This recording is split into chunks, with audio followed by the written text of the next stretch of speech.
मी येथे बाह्य प्रोडक्टची ओळख करून देण्याचा प्रयत्न केला आहे जे ऑपरेटर आहे, पण हे बाह्य प्रोडक्ट तुम्ही पाहिल्यास हे त्याच सेटचे बाह्य प्रोडक्ट आहे. ए प्रोजेक्शन ऑपरेटरची प्रॉपर्टी काय आहे मला हे विचारू द्या. ए प्रोजेक्शन ऑपरेटरची प्रॉपर्टी काय आहे जर तुम्ही ते दोनदा केले तर ते समान असेल. तुम्ही कितीही वेळा कराल ते सारखेच असेल. आपण ते येथे व्हेरीफाय करू शकतो का? चला P1 स्क्वेअर्ड घ्या. P1 स्क्वेअर्ड काय आहे? P1 स्क्वेअर P1 फाय 1 आहे.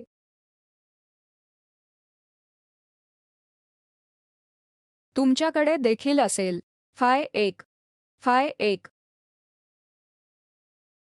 पण हे काय आहे? आपण ऑर्थोनॉर्मल बेसिस घेतला आहे म्हणजे तो 1 आहे. तर हे सारखेच आहे. फाय 1. ती ए प्रोजेक्शन ऑपरेटरची प्रॉपर्टी आहे आणि कधीकधी मी हॅट घालत करत नाही. आतापासून तुम्हाला कळले पाहिजे की आपण जे काही करत आहोत जेव्हा मी लिहितो की बाह्य प्रोडक्ट ऑपरेटर आहे तर ही प्रॉपर्टी आहे. द प्रोजेक्शन ऑपरेटर त्याची आयगन व्हॅल्यू काय आहेत? आता तुम्ही डायमेन्शनल व्हेक्टर स्पेस देऊ शकता. तुम्ही यात पुन्हा लिहू शकता 2x2 मॅट्रिक्स उजवीकडे. तर समजा फाय 1 लिहू. 1 0 मानले जाते आणि फाय 2 हे 0 1 मानले जाते. फाय 1 म्हणजे काय?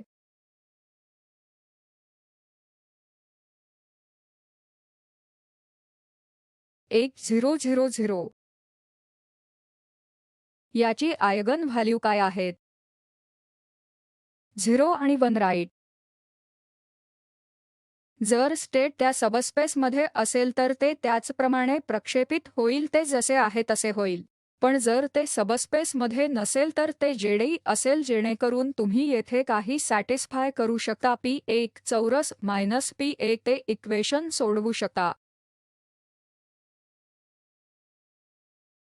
तुम्ही P1 स्क्वेअर -P1 0शी इक्वल पुन्हा लिहू शकता जे सूचित करते P1 आहे. तर देत आहे 0 किंवा 1 असे आयगन व्हॅल्यूज.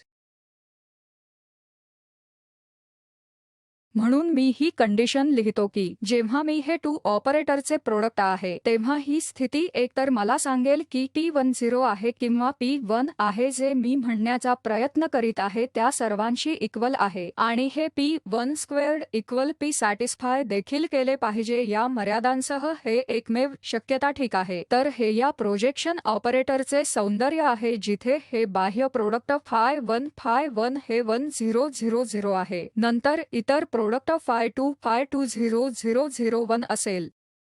तर फाय 2 म्हणजे काय?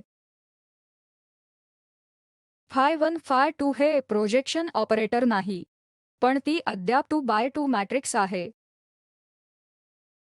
ते 2x2 मॅट्रिक्स काय आहे? कोणीतरी मला मदत करू शकते? हे 1 0 आहे जे कॉलम गुणिले 0 1 आहे.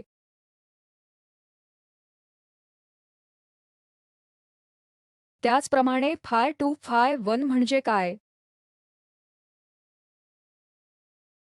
0 0 1 0. तर मी काय करण्याचा प्रयत्न केला आहे? मी हे दाखवण्याचा प्रयत्न केला आहे की बाह्य प्रोडक्टच्या कोर शक्यता ज्या मी 2 बेसिससाठी डायमेन्शनल वेक्टर स्पेससाठी लिहू शकतो त्यांना बाह्य प्रोडक्ट दिले जाऊ शकते. ते 2x2 मॅट्रिसेस दिले जाऊ शकतात का? फक्त 1 एंट्री सह जे नॉन झिरो आहे. तर हे नॉन झिरो 1 2 एलिमेंट सारखे दिसते. हे 2 1 एलिमेंट सारखे दिसते जे नॉन झिरो आहे आणि पूर्वीचे डायगोनल एलिमेंट 1 1 हे नॉन झिरो राईट होते.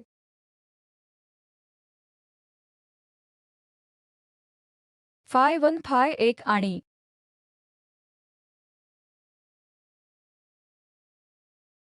फाय 1 हे 1 0 0 0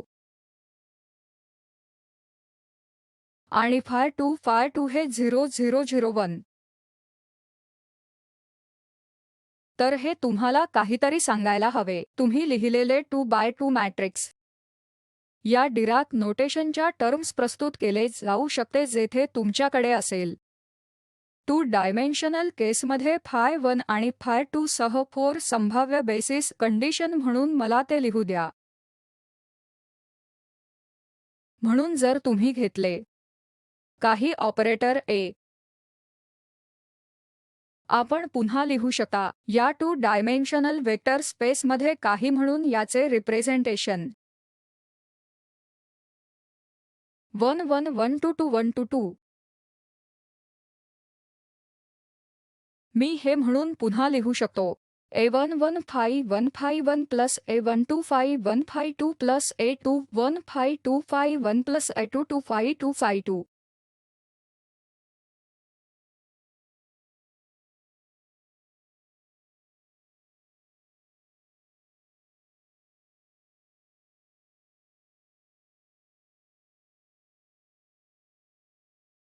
हे पण बरोबर आहे असे संक्षिप्तपणे लिहा. आयजेवर समेशन जे 1 ते 2 आहे. आयजे फाय आय फाय जे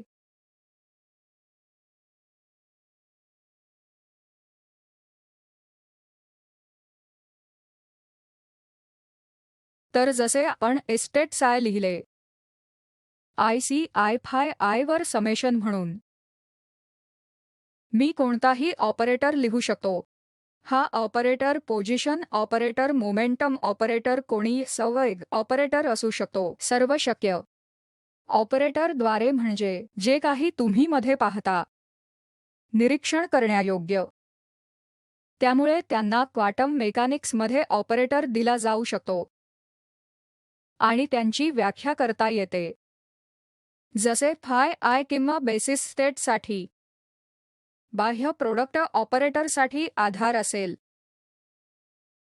एक डायमेन्शनल व्हेक्टर स्पेसमध्ये किती असतील n स्क्वेअर बेसिस आणि येथून आपण A11 म्हणजे काय ते काढू शकतो. तुम्हाला A11 काय हे शोधायचे असेल तर मी त्याबद्दल कसं सांगेल. तर चला ते करूया. तर आपण घेऊ 1 फाय ए ऑपरेटर सह फाय 1. जर तुम्ही हे केले तर आपल्याला काय मिळेल ही डावी बाजू कोनीय ब्रॅकेट दबरा फक्त नॉन झिरो देईल. ज्या 2 टर्म्ससह फक्त यासह पहिला टर्म आणि दुसरा टर्म ऑर्थोनॉर्मल प्रॉपर्टीनुसार तिसरा टर्म 0 असेल. द फाय 1 मी ऑपरेट केले तर फाय 1 फाय 2 0 आहे. त्याचप्रमाणे फाय 1 फाय 2 0 आहे म्हणून या 2 टर्म्स ब्रॅकेट टाकून 0 होतील. द ब्रा व्हेक्टर फाय 1 जर मी दोन्ही बाजूंनी ठेवले तर हे 0 होणार आहे या 2 टर्म्स. जर मी नंतर एक फाय मांडले ते या स्टेटवर कार्य करेल आणि ते या टर्मचे काय होते फाय 1 0 असेल. तर इथून आपल्याला काय मिळेल फक्त नॉन झिरो एलिमेंट 1 1 होईल. ठीक आहे. त्यामुळे जे काही इथे मांडण्याचा प्रयत्न केला आहे आपण एक एब्स्ट्रॅक्ट ऑपरेटर असल्यास आणि एक एब्स्ट्रॅक्ट बेसिस सांगते. आपण या एब्स्ट्रॅक्ट ऑपरेटरचे एलिमेंट जसे शोधू शकता. सी आय मला जेव्हा शोधायचे होते सी आय होते फाय आय सायसह. त्यामुळे आतील प्रोडक्ट घ्या फाय आयच्या सायसह ऑपरेटर्सच्या संदर्भात जर तुम्हाला हे गुणांक शोधायचे असतील ऐजे तुम्हाला घ्यावे लागेल five I A operator five जे तेच आहे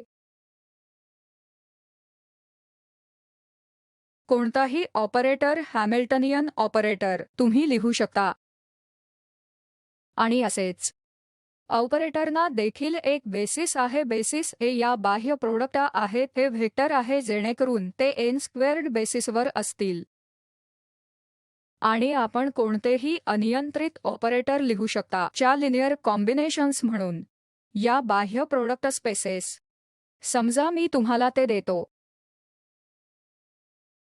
हॅमिल्टनियन असल्याचे दिले जाते epsilon 1 five 1 five 1 plus epsilon 2 five 2 five 2 समजा मी तुम्हाला हे देतो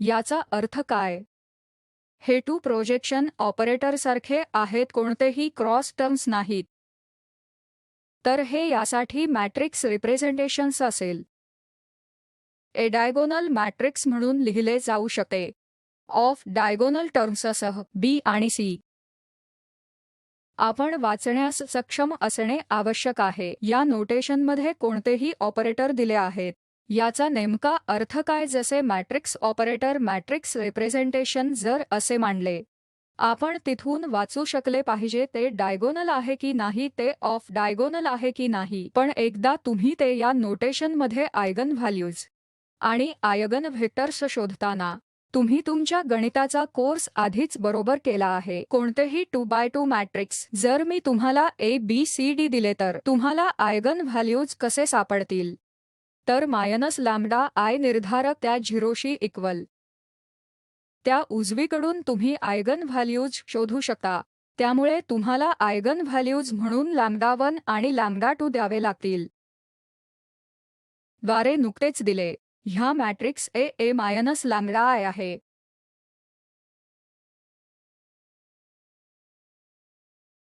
त्याचे निर्धारक ते 0 असावे मग तुम्ही हे सॉल्व्ह कराल आणि तुम्हाला 2 आयगन व्हॅल्यूज काय आहे ते सापडेल आणि एकदा आयगन व्हॅल्यूज कळाले तुम्हाला आयगन व्हेक्टर्स कसे शोधायचे हे माहित आहे हे आहे कॉम्पॅक्ट डिरॅक नोटेशन डायगोनल ऑपरेटरसाठी पण मी तिथे जे काही लिहितो ते एका फायनाईट डायमेन्शनल व्हेक्टर स्पेससाठी तुम्ही ते मॅट्रिक्समध्ये पुन्हा लिहिण्याचा प्रयत्न करू शकता आणि तुमच्या मेट्रिसेसमधून तुम्हाला जे माहित आहे त्यासोबत तुम्ही काम करू शकता तर या ऑपरेटरची आयगन व्हॅल्यूज काय आहेत मी तुम्हाला विचारले तर ते खूप क्षुल्लक आहे एप्सिलॉन 1 आणि एप्सिलॉन 2 ही आयगन व्हॅल्यू आहेत आणि बेसिस स्टेट फाय 1 आणि फाय 2 आहेत जे एक 0 आणि 0 1 आहे हा तुम्हाला विचारणारा एक युक्ती प्रश्न असू शकतो आयगन व्हॅल्यूज आणि आयगन व्हेक्टर शोधा कार्य करण्यासाठी काहीही नाही पण जर मी तुम्हाला ऑफ डायगोनल मॅट्रिक्स दिले तर तुम्हाला थोडे काम करावे लागेल कारण एकदा माझ्याकडे हे ऑफ डायगोनल मॅट्रिक्स आहे ते आता जास्त नाही तुम्हाला आयगन व्हेक्टर आणि मेट्रिसेस म्हणजे काय हे शोधून काढावे लागेल तर मी आताच यातून गेलो होतो की तुमच्याकडे P1 फाय 2 आहे जो ऑर्थोनॉर्मल बेसिस आहे आणि साय 1 साय 2 आहे नॉन ऑर्थोगोनल आणि तुम्ही एक ग्राम श्मिट ऑर्थोगोनलायझेशन करू शकता आणि प्रक्रियेत तुम्हाला एक फाय 1 दिसेल जे काही नाही पण हे बाह्य प्रोडक्ट काही नसून प्रोजेक्शन ऑपरेटर आहे सबस्पेस फाय 1 वर प्रोजेक्ट करत आहे आणि तुम्ही ते सबट्रॅक्ट करा आणि मग तुम्हाला जे मिळेल ते स्टेट आहे जे असू शकते ऑर्थोगोनल स्टेट फाय 1 ला आणि यालाच आपण ए प्रोजेक्शन ऑपरेटर म्हणतो आणि 2 डायमेन्शनमध्ये आपण 2 प्रोजेक्शन ऑपरेटर लिहू शकतो ज्याची बेरीज एक आयडेंटिटी ऑपरेटर आहे तर एन डायमेन्शनल व्हेक्टर स्पेससाठी तुम्ही त्यापैकी प्रोजेक्शन ऑपरेटर एन लिहू शकता आणि त्या प्रोजेक्शन ऑपरेटरची बेरीज 1 असल्याचे बाहेर चालू होईल जर ते नसेल तर त्याचा अर्थ काय आहे समजा 1 नाही तुम्ही सर्व स्पेस पसरलेली नाही आणि तुम्हाला याचा संपूर्ण सेट सापडला नाही बेसिस स्टेट्स समजा तुम्ही एक्स वाय झेड मध्ये आहात आणि मी तुम्हाला फक्त P1 आणि P2 देतो आणि मी म्हणतो की फक्त आहे phi1 आणि phi2 आणि जर ते 1 च्या इक्वल नसेल तर ते संपूर्ण स्पेसवर पसरत नाही. तुमच्याकडे आणखी एक असणे आवश्यक आहे. मग हा पूर्ण बेसिस सेट नाही. तुम्हाला A3 डायमेन्शनल साठी R3 द्यावे लागेल. मला I कॅप जे कॅप के कॅप द्यावी लागेल. जर मी तुम्हाला फक्त I कॅप जे कॅप दिली ते पूर्ण नाही. तुम्ही सर्व सहमत आहात म्हणून ही कंडिशन जी आपण लिहितो ही अट की दिलेल्या बेसिस संचाच्या सर्व प्रोजेक्शन ऑपरेटरची बेरीज आयडेंटिटी असणे. पूर्णता अट काय आहे?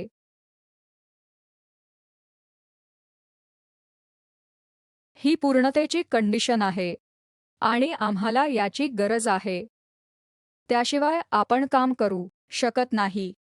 आम्ही वजन देऊ शकत नाही. बेसिस सेट जर मी म्हणतो की हा बेसिस सेट आहे त्यास सॅटिस्फाय करणे आवश्यक आहे हा निकष. जर मी ऑर्थोनॉर्मल बेसिस सेट म्हणतो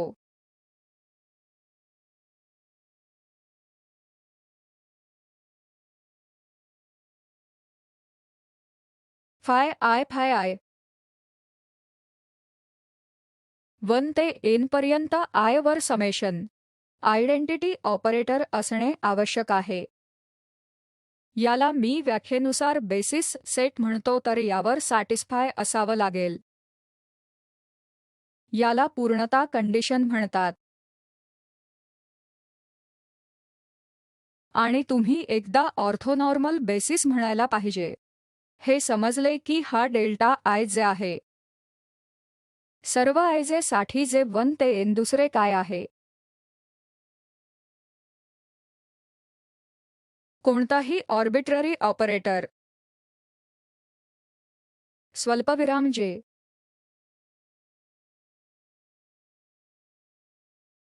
बेरीज AI जे गुणांक phi जे म्हणून पुन्हा लिहिण्यायोग्य असेल. कोणतीही ऑर्बिट्ररी स्टेट्स आहे म्हणून लिहिले जाऊ शकते.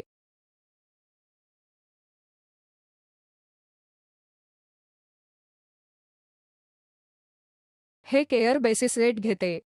कालावधी आणि पूर्णता कंडिशन समाविष्ट आहे. आणि निकष हे स्पष्ट आहे का? 2x2 मध्ये डिरॅक नोटेशन आणि आपल्या परिचित मॅट्रिक्स दरम्यान खेळणे. 2 डायमेन्शनल व्हेक्टर स्पेस आणि 2x2 मॅट्रिसेस. जर तुम्ही याबाबत स्पष्ट असाल तर तुम्ही कोणतेही 3x3 n करू शकता. ऑपरेटरच्या कार्याचे काय होते? समजा मी AND ऑपरेटर लिहितो. IJ phi जे वर समेशन म्हणून.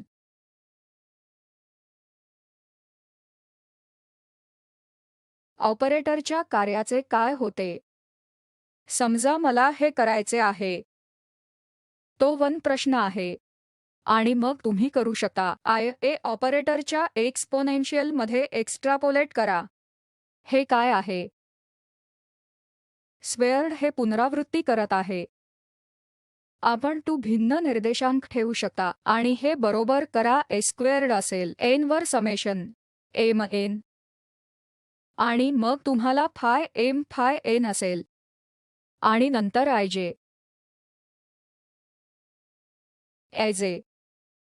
phi j वर समेशन करा आणि मग तुम्हाला काय करायचे आहे? ह्या संख्या आहेत. phi m असेल.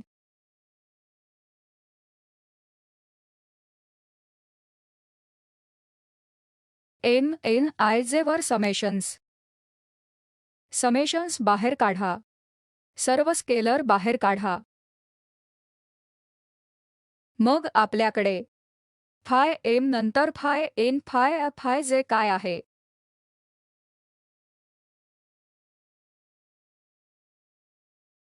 हे काय आहे? ते डेल्टा n I आहे. तर तुमच्याकडे असेल summation over n IJ delta n I n माफ करा m n IJ मग phi j म्हणून जेथे एम असेल तेथे एम ते आय ने बदलू शकतो आणि आय चा 1 समेशन निघून गेला.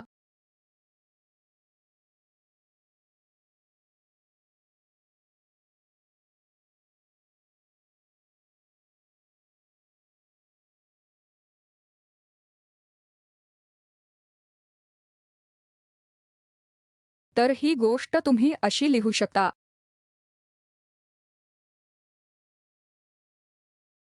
ए स्क्वेअर्ड एमचे एलिमेंट बरोबर. आपण ते प्रत्यक्षात पाहू शकता. जर हे ए असेल तर हे स्क्वेअरचे फंक्शन त्या ऑपरेटरचे फंक्शन हे कोएफिशियंट बनते. तर हेच पाहण्याचा प्रयत्न करत आहे. तुम्ही ट्राय करा आणि हे जनरलसाठी करू शकता. तर काय आहे ते सांगण्यासाठी हर्मिटियन. तुमच्या पहिल्या कोर्समध्ये तुम्ही हर्मिटियन ऑपरेटरबद्दल काय शिकलात? एक ऑपरेटर एक्सच्या सायवर कार्यरत. जर ते तुम्हाला एक्सचे साय देते, मग तुम्ही आयगन व्हॅल्यू म्हणाल. हर्मिटियन ऑपरेटरसाठी काय आवश्यकता आहे?